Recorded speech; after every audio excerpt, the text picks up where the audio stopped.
Khalifah terakhir itu kembali kepada kebenaran karena dialog antara Imam Ahmad dengan Ahmad bin Abi Duad.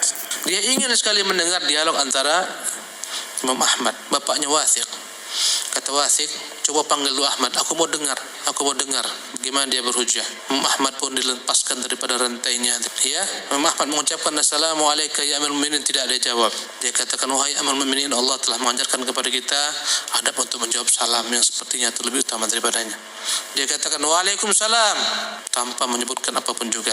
Kemudian berkata ketika itu Al-Wathiq, hai Ahmad, tanya itu. Kata Ahmad bin Hanbal, wahai Amirul Mukminin, aku terbelenggu seperti ini, tak bebas, dan aku berapa lama tak dapat air. Ya, aku hanya bertayamum. Begitu dipersulit bagi kami air, lepaskan aku, izinkan aku sebentar berwudu. Ya, aku mau bersuci. Setelah itu dilepaskan.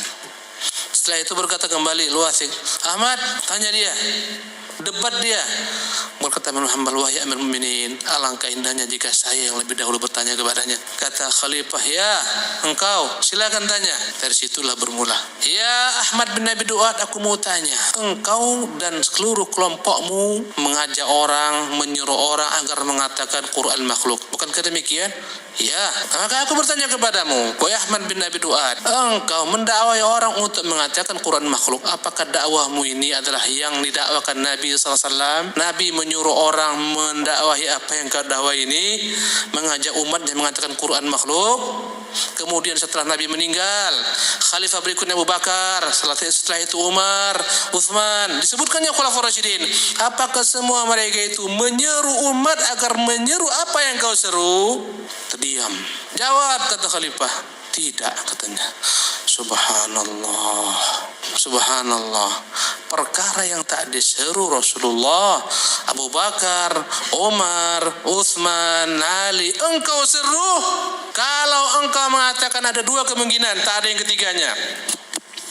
Pertama, mereka mengetahuinya tapi mereka tak memberitahukannya kepada umat, tak menyuruh umat kepadanya. Apakah demikian? Kau jawab, tahu nggak mereka bahwasanya ini perkara memang perkara yang Allah Subhanahu wa taala perintahkan untuk dakwai, atau mereka tak tahu? Coba dua kemungkinan. Tahu nggak mereka? Pertama, kata dia, tahu. Kalau kau katakan tahu, kau buktikan mereka tahu. Nggak ada keterangan satu pun riwayat mereka mengetahui perkara ini. Diralatnya, maaf, mereka tidak tahu. Subhanallah, perkara yang Nabi tak tahu, Abu Bakar, Umar, Utsman, Ali tak tahu, engkau tahu.